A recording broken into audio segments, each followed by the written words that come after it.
오늘은 심판카드를 중심으로 타로카드 해석을 어떻게 해야 되는지, 이 카드 공부는 어떻게 해야 되는지 방법을 알려드리도록 하겠습니다. 보통 심판카드 하면은 부활한다, 다시 기회를 받는다, 끝이 난다, 결론이 난다 등등등 이런 키워드들로 외우고 계실 텐데, 연애에서 등장하면은 이 카드는 뭐다, 마음으로 등장하면 어떻게 해석하면 된다, 결론에 등장하면 무조건 어떤 의미로 해석하면 된다. 처음에는 쉽고 간단하고 명료하게 느껴질 수는 있습니다. 그런데 우리가 한 번만 더 생각해 보면, 그렇게 외워서 그냥 끼워 맞추기 식으로 리딩을 하게 되면은 내가 외운 의미 외에는 응용이 안 된다는 얘기잖아요. 또 그 타로카드 해석이라는 게 함께 등장한 카드와의 연계, 스토리텔링이 중요한 원리인데, 또 스토리텔링이 안 될 수밖에 없겠죠. 그래서 이런 키워드나 문장들은 입문자 단계에서 이 카드가 실전에서 어떻게 응용되고 해석되는지 막연한 단계에서 이렇게 해석될 수 있겠구나, 또 저렇게 해석될 수 있겠구나, 이렇게 참고적으로 보셔야지 마음이 등장하면 무조건 어떤 의미다, 결론에 등장하면 어떤 의미다, 이렇게 지정해서 외우시면은 결국에는 그 습관 때문에 실력 상승이 안 되는 대표적인 원인이 될 수 있습니다. 그래서 이렇게 외우기보다는 먼저 카드를 큰 뼈대로 인식하실 필요가 있어요. 그러면 이 카드를 큰 뼈대로 인식한다는 건 대체 무슨 의미인지 한번 알아보도록 하겠습니다.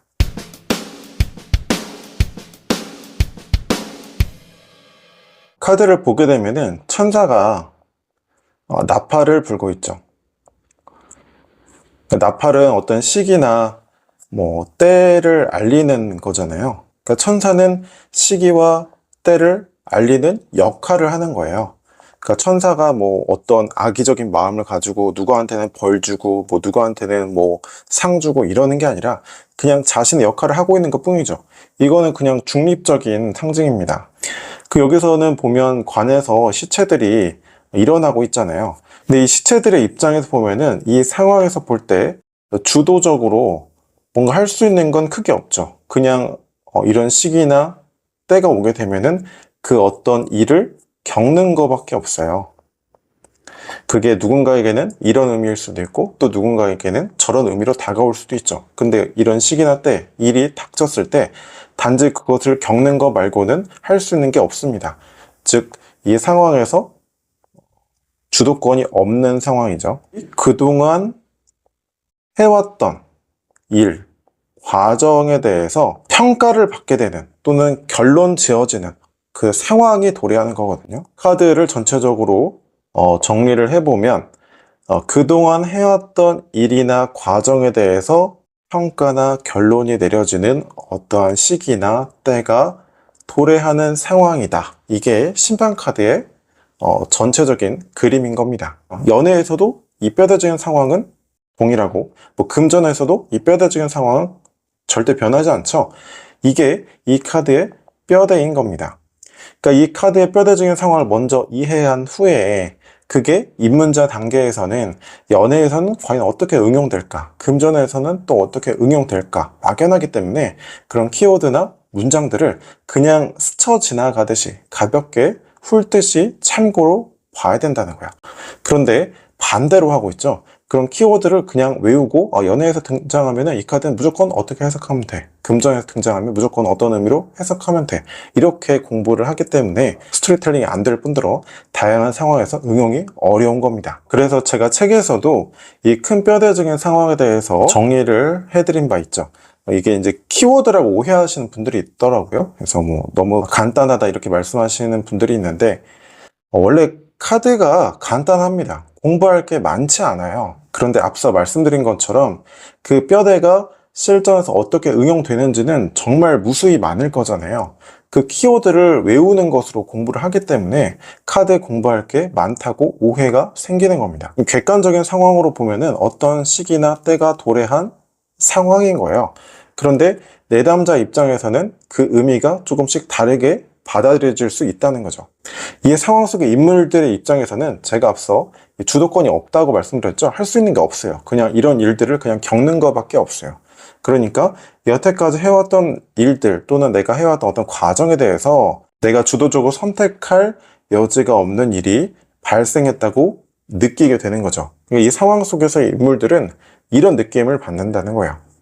객관적인 상황, 전체적인 상황으로 보면은 어떤 그 시기나 때가 도래하는 상황이 맞는데 조금 더 그 1인칭, 그 인물의 입장에서 보면은 누군가는 때가 도래했다, 시기가 왔다, 또는 기회가 주어졌다 이렇게 느낄 수도 있고, 또 누군가는 결론을 통보받는 상황이라고 느낄 수 있다는 거죠. 이게 어떤 테마에서든 어떤 고민 상황에서든 절대 변하지 않는 불변의 카드의 뼈대적인 상황인 겁니다. 그럼 카드의 뼈대적인 상황이 실전에서 어떻게 응용되고 적용되어서 스토리텔링을 만들 수 있는지 한번 진행해 보도록 하겠습니다. 자, 질문은 썸 단계인데 나에 대한 상대방의 마음을 물었습니다. 자, 상대방은 월드 카드래요. 월드는 모든 것이 완성된 상황이죠. 이 전체적으로 보면은 그냥 완성된 상황이에요. 그렇기 때문에 새로운 거를 뭐 갈구하거나 새로운 것을 뭐 원하거나 부족함이 없는 상태죠. 그럼 이런 상황에서의 인물은 모든 것이 완성되었기 때문에 어떤 것에도 구애받지 않는 자유로움을 느끼는 거예요. 예를 들어서 내가 뭐 100만 원을 벌겠다, 뭐 1000만 원 벌어야 반드시 행복할 수 있어. 그러면은 그 1000만 원, 100만 원이라는 목표에 계속 매여 있게 되고 그 목표에 의해서 나는 자유롭지 못한 상태가 되잖아요. 그런데 내가 원하는 목표를 완성시키고 나면은 더 이상 어떤 거에 매여 있을 이유가 없죠. 그런 자유로움을 느끼는 거예요. 그래서 심판 카드는 천사가 어떠한 시기나 때를 알리고 있고, 그 안에서 인물들은 결론과 같은, 즉 선택의 여지가 없는 어떠한 상황을 도래했다 또는 뭐 겪는다 이렇게 느끼고 있는 상황이잖아요. 그래서 그 결과, 현재 상황을 놓지 않으려고 한대요. 얼마나 그 소중하고 잃어버리기 싫었으면은 그 결과를 놓지 않으려고 하는 상태로 이어진대요. 자, 그럼 질문에 맞춰서 적용해 볼까요? 자, 상대방이 나에 대한 마음이 어떠냐면, 나와의 만남을 통해서 더 이상 어떤 것도 갈구하지 않아도 부족함이 없는 그 마음을 느꼈대요. 지금 테마가 연애잖아요. 그러니까 연애에서 더 이상 뭐 새로운 이성을 만날 필요도, 뭐 어떤 것을 뭐 새로운 이성을 찾아 나설 이유가 없어졌다는 거예요. 그래서 결정 지어진 것처럼 느낀다는 거예요. 아, 드디어 내가 그동안 그렇게 고생을 하고 연애에서 정말 내 이상형, 내게 맞는 사람을 만나려고 엄청 노력을 많이 했는데 그 노력에 대한 어떤 결론이 드디어 나에게 주어졌구나. 정말 좋은 때가 왔구나. 이렇게 느낀다는 거예요. 그래서 그 결과 우리와의 관계 또는 나라는 사람에 대해서 너무 소중한 나머지 놓고 싶지 않아 하는 마음을 가지고 있대요. 자, 이렇게 리딩이 될 수 있겠죠. 이번에는 심판 카드를 맨 마지막에 두고 두 장의 카드를 랜덤으로 더 뽑아서 스토리텔링 연습과 실전 적용을 해보도록 하겠습니다. 유튜브는 절대 다수가 시청하는 컨텐츠이다 보니까 가장 베이직한 3카드 배열을 쓰고 있지만, 또 여러분들마다 또 사용하시는 그 주 배열법이 있을 거예요. 그 배열법을 보시면 이 카드 자리는 어떤 역할이다, 또 이 카드 자리는 어떤 자리다, 이렇게 역할이 나눠져 있죠. 그 응용에 따라서 또 이 카드 뼈대적인 상황이 의역되는 해석이 또 달라질 수 있습니다.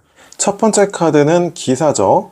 기사는 시종과 비교했을 때 진행시키거나 뭔가를 추진시킬 만한 힘을 가진 인물이고, 전체적인 상황으로 보면은 진행하는 상황에 놓여 있는 어떤 상황이죠. 진행하는 상황에 있다 이렇게 볼 수 있는데, 펜타클 기사요.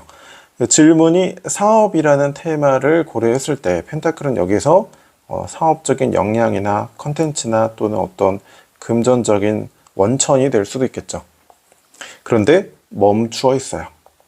그러니까 진행이 멈춘 상태일 수도 있고, 또는 새로운 기회나 새로운 변화를 꾀할 수 있는 역량이나 금전을 확보한 상태다 이렇게도 볼 수 있고, 또는 지금 진행 상황에서 그 다음에 어떻게 진행해야 될지, 또 어떻게 가야 될지 고민하고 있다 이렇게도 볼 수 있겠죠. 그 다음 상황은 똑같이 기사가 있는데 주변에 많은 지지하는 사람들이 있어요. 근데 중요한 건 이거는 인물이고, 이거는 상황 카드잖아요. 핍 카드죠.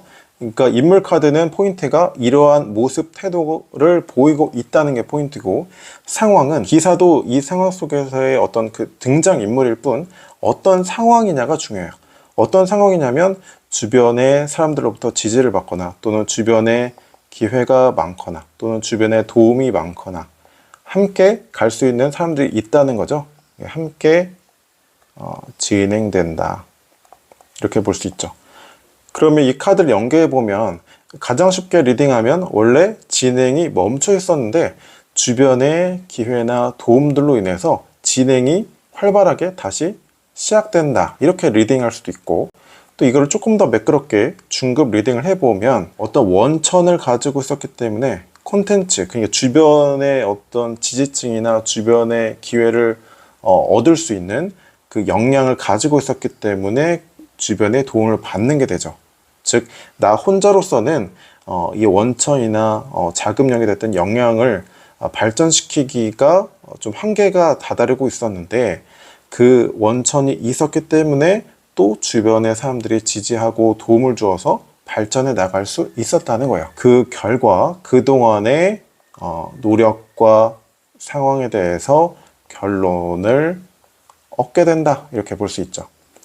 또 맨 처음 카드에서 진행이 멈춰 있는 상태이기 때문에 다시 한번 전성기로 올라갈 수 있는 기회를 얻게 된다. 이렇게도 리딩이 될 수 있겠죠.